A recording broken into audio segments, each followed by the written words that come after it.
without any fire. Yeah, request everyone to join in. Hi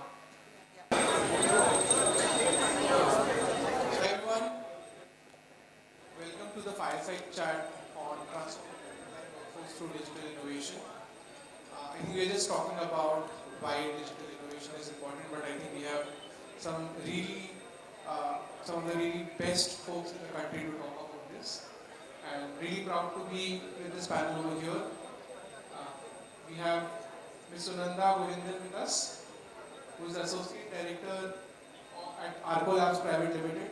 Sunandha comes with a wide and diverse experience across pharma, IT and automobile, and is really passionate about helping build the best learning programs. We also have Ms. Nuzhath Ayaz with us, who is the Vice President of Learning and Leadership at Axis Bank. Nuzhath has over 2 decades of experience, out of which 10 years is in leadership roles. She really likes to build cultures that foster learning and has a wide variety of experience across IT, healthcare and BFSI. We also have Mr. Vikas Maheshwary with us, the Global HR Transformation for Biocon Biologics. Vikas, with over 27 years of experience, holds a true love for tech in his heart and has experience across retail, e-commerce and IT. Thank you all for joining in. So I'll just start with a very quick introduction about what we are going to talk about today. So primarily, we've seen that we're still in the age, and like I was talking about, the right sort of innovation is lacking in learning and development space, specifically when it comes to adopting more digital and tech-savvy methods. We have seen that we still use the age-old manuals and booklets to train our employees. We are using emails as a method of communication. So we have not truly innovated in a sense that we have enabled them through various digital methods, be it by their mobile phones, using the internet in a timely manner, reaching them on WhatsApp and other channels. And today we would like to understand exactly why it is important, why is it not happening today, and how can we make it better. To start with, my first question is to Nuzhath. How can digital innovation enhance training and development for frontline workers? The good news is we have a lot of intellectual people who have been speaking since morning. We've been enjoying that. Some of these answers are already explored. Let me start with a question. How many of you think it's easy for us to digitalize? Let's start with the first question first. So how many of you think it's easy to digitalize? Just raise your hands. Okay. And how many of you are keeping your hands down because I have the next question and you already know that? Right? The next question is, how many of you think it's easy to innovate digitally? How many of you think both of these are interconnected? The rest of you who have not raised your hand for any of these questions can go back for one more cup of coffee. So that's important, perspectives are important. That question leads me to think, why do we need to digitalize our entire approach? So I was reflecting, and the first thing that came to my mind, which was already mentioned, is mobile learning, right? Because it's easy to learn on the mobile, and today something which is very vastly spoken about is in-time learning, learning in the flow of work. Like if I'm at work already, if I get this work, like when I was with healthcare, we used to have workers in the homes of people. So learning in the flow of work became really essential to them. I hope my co-panelists who are going to build on this agree with that. The next thing is micro-learning. As opposed to having a lengthy 2 days workshop, you can break it down into just bite-sized information which is relevant. Can't hear me? Okay, thank you for that prompt. So second one, of course, is micro-learning. The next thing is simulations and virtual reality, which can be built exactly where the workers are at, whether they are drivers, whether they are healthcare workers, they are IT mechanics. All of the instructions can be given during the flow of work itself. So these three stand out as the most important benefits: micro-learning, the mobile integration, as well as for them to be able to learn in the flow of work. Thank you for that, Nuzhath. Vikas? So as Nuzhath was talking about these things, right? Have you come across any digital tools or platforms that have been used to enable the digitalization and innovation of the solutions that we are doing? Yes. Can you talk to us about that? Sorry. No, so of course I have. Well, before I answer, do you want names of the platforms? No, not really. Right? So I'll just give you the use cases possibly, but before I get into the use cases of how do you really use tech to upskill, skill, especially the frontline workforce, I think I'll just step back and tell you a bit of personal experience. So I've been a corporate slave for about 27 years. The first half of this was doing door-to-door sales, and I was receiving the learning initiatives. The second half, started off by delivering the learning initiatives. I was never a happy man receiving them. Okay. The reason was that, and this is with all due respect to all the L&D leaders here, most of us when we design learning programs, and Josh spoke a lot about that, you think about deliveries, you think about content, but I, as a user or as a consumer, used to go to these learning initiatives mostly for free food, okay, for a little bit of alcohol in the night, and also, a bit of a party or whatever bonding exercise. Well, that you can do any which ways. Was never a fan of learning. And then came a time when suddenly from being a door-to-door sales guy, I was pushed into sales trainings. And at that point of time, there was a sense of purpose that had come in, and nobody came to teach me anything. I had to learn it on my own.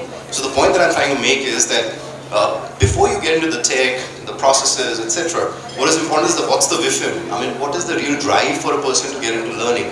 Do people get into learning because they're really driven, or do they get into the learning because, oh well, there's a program going on, there's an FTM, MDP, LDP, EDP, all those fancy buzzwords. We get in and then we have a great time for 3 days. We come back and get back to the norm.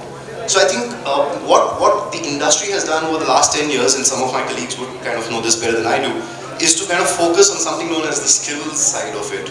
Moving down from competencies, getting into skills, and that's where they try and create the real reason to learn. So if you look at what eightfold.ai does or what Gloat does, they do a lot of net scraping, and we use SpotMentor, which does something similar.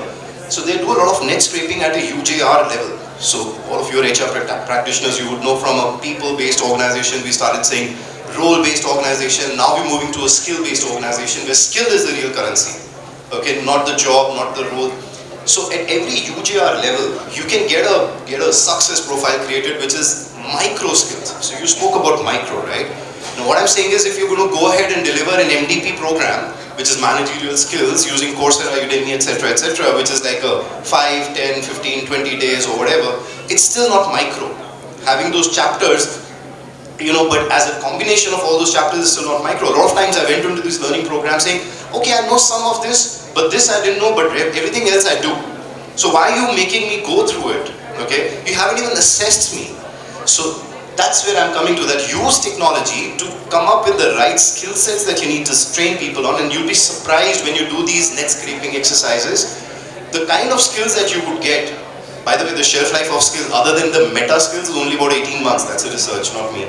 So if skills are kind of, diminishing, declining, whatever, and there's some new emerging skills coming in, are you aware of that, and are you delivering to the people? The second is that why should I get into, and that's the big one. So if you're going to be looking at only developing people for the current role, it's not going to work, because people tend to think that, oh, I'm good at it. But if you're going to add on something like a whiffum of a growth, saying that your promotions to the next role are dependent on your, clearing the skill gap assessments that you have. And not only that, because of skill adjacencies, you can get to see that which are the other roles that you can qualify for, and possibly they're not those traditional parent-child relationships between roles. They are lattice in nature. So maybe an HR guy can get into marketing, or a marketing guy can get into quality, and so on and so forth. Now, when that kind of transparency exists, I think you've kind of nailed it on the tech side. And the last point, before you get on to the next question, is that with the skills, you don't just inform or create hyper-personalized learning journeys for people, but there's a lot of strategic angle to it. So if today I was to speak to my CHRO has a full-on view to say that which are the roles in my organization which now need to be made redundant because they have too many declining and maintaining skills. And these are the roles where there's a lot of hot skills emerging. So these are the roles that I need to look at better reward structures for. I need to look at, putting them into my SWP bucket. with a better planning, and not only that, even manning becomes very much easier. So there are a lot of impacts on the entire hire to retire, kind of cycle, just to kind of give you some bit of a stimulant there. Definitely, I think very rightly said about the skills part, and I think a lot of times we struggle with defining those skills for the right roles. Right, I've personally seen that most of the times we don't know exactly what's going to help them move or what is the right path to move from say one role to other role. Are there, like you said, horizontal paths that we can explore, right? But talking about this, Sunandha, do you believe there are other challenges, and what are some of the core challenges in making this a reality? Sure. Good afternoon, good morning, everybody. And I think I've been hearing the speech. Congratulations to all the speakers. A lot of information shared. With respect to challenges, and I'm sure everybody, we've been talking this year on year. One thing comes in everyone's mind is the fear of adopting to the new technology, or the skepticism in terms of why should I do it. And that's also coming from a pharma background that I'm sure Vikas would agree, who's not an IT enabled organization. We are purely a pharma organization. Telling them to do or adapt or adopt to the technology is a strictly no to them, because they believe what they do into the pharma is that's the skill. Anything beyond that is not a skill, including behavioral. They feel it's not my job to do or does not help me in my career journey or a promotion. So there has been a lot of work done into bringing that awareness itself for them, because to tackle that fear, one, also the aversion in terms of the why factor. So like rightly what Vikas mentioned, a lot of WIFM had to be put in front of them, saying how is that it's going to enable not just the organization but the individual. How is it it's going to make their profile a better profile, because today the world is talking about technology and how technology is helping in the pharma organization as well. Also in my years of experience, what is that other thing that I've found other than the fear and aversion to change management and all of that, is the learnability index itself. I don't think everyone has the ability to capture the changes, and there is, of course, this across the levels of the organization, specifically probably a Gen X or an older organization is averse to learning something new, because they believe that it's too much for me, or I don't know how to do it, or maybe I might fail at it. The learnability is something, a big miss, and again, I'm not generalizing it, it's very, very individual specific, but there seems to be like, if there is a way to measure the learnability, well, probably we can design the program according to what people learning styles are, and so that they can adapt to the change. According to me, these are the challenges, and what we have done, probably if I may also add the solutions at pharma industry, is it definitely takes time. It took a lot of time for us. It took 2 years for us to build a simple learning digital tool itself, because they were so happy doing classroom training and not digital learning. So we had to do a lot of awareness, visual awareness, go talk, have a learning week, have a kiosk at the different site, talk about how technology can help them, give them examples. We even did a stage show.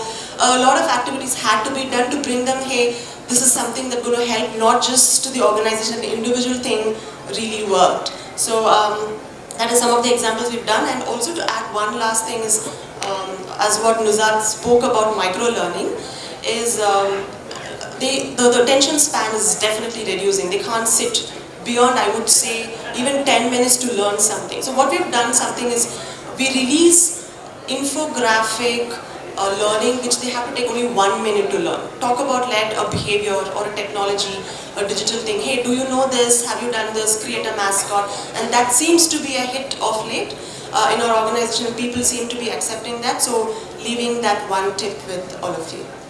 Thank you so much, Sunandha. And I think I really relate to the last point specifically, because I've seen it happen in a lot of organizations where I've been.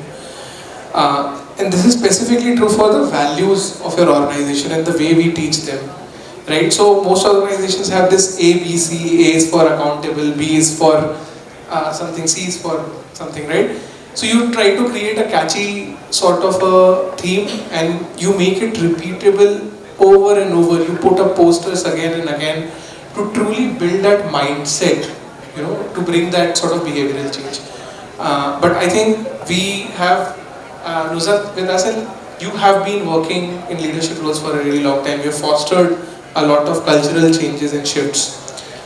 What exactly do you think it takes to foster a culture of innovation?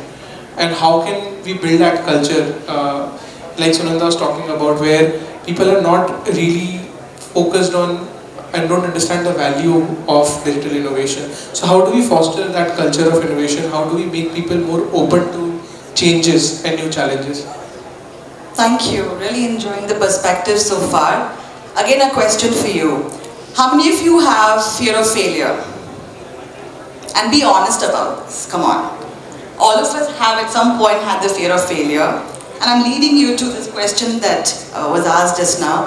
How many of you like failing fast? Okay. So the main difference in fear of failure and failing fast is they are exactly opposite each other. And these two, I'm sure by now you're thinking, connect back to innovation. The biggest enemy of innovation is fear of failure. And the solution to that is failing fast. So somebody was asking me the other day, why would I want to fail? So failing fast is failing quickly, reiterating, learning from failures and being able to launch. And the most important thing that encourages that is psychological safety. Can I experiment? Do I have sponsorship from my leaders? Is everybody invested in a cultural movement? Or are we just launching a project and getting things done in a corner of the organization? I truly believe that when we approach it from a culture standpoint, like where will we be 3 years down the line, 5 years down the line, changes are easily visible because everybody is moving in the same direction. The resistance is less. And then the sponsorship from the leaders also creates that kind of buy-in. No matter how much we say, as an Asian place, most of us believe in hierarchy and the top-down orders. How many of you say that it's easy to go against your boss's wishes? Anyone? Usually we get the buy-in when the senior leadership is invested in the game. So I feel for innovation, one good approach that we have used, which has worked in my experience, define the direction that we are headed in. Right? Most of you might have different dreams and aspirations for your organization. What is the direction that you want to head in with all the learnings from this conference, for example? Align the leadership cohort to that particular direction and then get a commitment from what each one will do. So it's called the DAC framework, which usually works for innovation. As far as innovation is concerned, in each of the pockets, creating intelligence centers which are incentivized for failing fast is another strategy that has worked for us. We're telling people that this year, what are the 3 initiatives that you innovated and what is the impact you saw from that? So there's some thoughts on innovation as well as culture building. Thank you, Nuzhath. Vikas, as Nuzhath was speaking, it's very important to fail fast, to run a lot of experiments, but to truly understand and whether you have failed or whether you have succeeded, you need the right set of insights, right? And to get it fast has been challenging, but today it is not with the advent of AI, with the advent of predictive analytics. How do you believe we can leverage it better, predictive analytics and AI, to truly optimize, learn and innovate faster? Sure. So it's an input-output relationship, right? I mean, if you look at the job contract, when you sign an employment letter or an offer letter, what is really happening is that you're signing a contract that, you know, for the KPIs that the employees would achieve, I would be rewarding you. That's the heart and soul of it. The input side pretty much is the learning that you all provide, and the output side is the productivity. And I think that's where a lot of insights can be provided to make the person more productive. So I'll give you a use case. I mean, it's easier to understand it that way. So imagine if you would relate to the MRs, right? The medical representatives, the frontline workforce literally. Imagine if in the morning I was an MR and I got at 8:30 a.m. in the morning, I got a nudge on my mobile which said that, you know, listen, Vikas, you have a daily run rate of $100. That's the KPI that you need to achieve for today. But you're not going to be able to achieve this. It's only 80 that you'll be able to achieve. Now that's the predictive data. Okay, so somewhere there's been a lot of analytics which goes on to say that 80 rupees is your max that you can do. This $20 of a shortfall that you have, here are those other 2 people who've got some excess leads in the funnel. You can reach out to them, and if you connect with them and if they're able to provide you those leads, you might be able to cover up for that $20 shortfall. That's the prescriptive. Somebody has prescribed an action. This is actually happening. There's no fancy, no science fiction, simple data analytics, not even going to AI and ML. Now imagine, let's take it forward, the same use case. I still wasn't able to do my $100. I didn't do it for like 1 day, 2 days, maybe a month. Now here's another prescription saying, go ahead and check it with your manager. Because something needs to be, skill and a will, maybe it's an issue with your will. You check in with the manager, still doesn't improve. And here comes another prescription saying that, do some learning. Okay, here's the skill side of it. And those learnings are micro because there has been some kind of an assessment.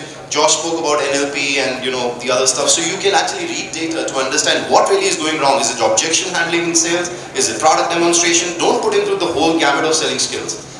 When that learning happens and still doesn't improve, here's another nudge that goes to the CHRO or whoever the HRBP is, repurpose. Okay. Now, this is a use case of using analytics, okay, and using a lot of predictive and prescriptives. It doesn't happen overnight, it's a journey. We guys are on it. It's been about a year since we set up our data lake. Now we're building a lot of pipes and connectors. A lot of this information is also about, test, because you need to validate. But that's how your learning really needs to be structured. It cannot be anymore, there are these amazing classroom sessions, we're all going to get together. There has to be a purpose, and the learning initiatives have to be tied down to productivity, and data analytics helps with that. Definitely, I think very, very insightful. And very quickly, one thing that I have seen across is that as L&D professionals, the shift has come from moving towards just focusing on learning to enabling. Right? How can we make them do their jobs better? This is a classic example of that, right? Can I get in to give them the right sort of prescriptions, the right set of targets, the right set of advice which will make it better? This is not a standard, do this to get better at this skill. This goes more in the lens of how do I help you do your job better, point in time, and I understand your goals. And lastly, to finish it, Sunandha, we've spoken about various things that we can do with AI, with fostering the culture.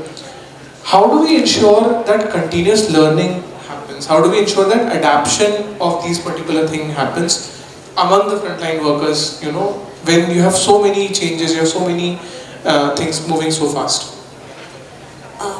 It is indeed a challenge as well to have that continuous learning, adapted within the organization. But what we have done, probably in my experience, that I can say is, in every learning module that we design, we ensure that we understand their work exigencies and design accordingly so that we get people the time to come and attend the training, which is a periodic basis. Another important thing what we've added is we've added learning in their goals. Now, Nuzhath and Vikas was also talking about skills, right? Today we're talking about skills. So, especially when it comes to digital and technology, when we are having a review with the employees, when we discuss about their career aspiration, one thing that we ask is what the new skill that you want to learn. And it is the ownership given to the employee and not being pushed from the organization. So that itself is one step we've achieved because the ownership lies on the employee and not us. So once they decide this is the future skill that they want to enable so that that can add to their innovation in their role or the goal that they have taken up, and which gets added into their goal. And we see that sort of a pull factor from the employee themselves, that they come and ask for that I want to do this particular new future skill or a learning, and they kind of learn. That's one probably something that we've initiated, that we've taken to ensure that this is continuously learning. Because definitely it's very challenging to go back to employees and say, hey, these are your mandatory learnings, these are your behavioral learnings, please take that. And I think we really want to come out of that. Also to ensure learning, like I spoke about it a little earlier also, is like we release a few snippets, nudges, which is very attractive, which is very mascot driven, a conversation, people talking about the digital innovation or ideas is something that we keep releasing it. There's a way to measure in terms of how people are responding to us in the form of a quiz or a poll that we keep doing it, but that seemed to have driven an impact because there's 1 minute learning continuously happening, which is periodic on a fortnightly basis or a monthly basis. So, yeah.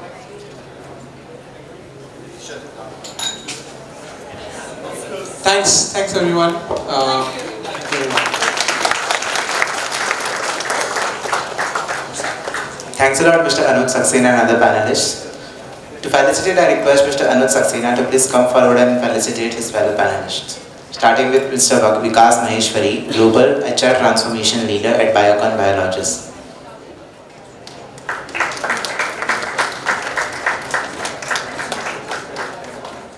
Ms. Sunandha Govindan, Associate Director, HR Business Partner and Talent Management, Arcolab Private Limited. And Ms. Nuzhath Ayaz, Vice President of Learning and Leadership Enhancement, Axis Bank.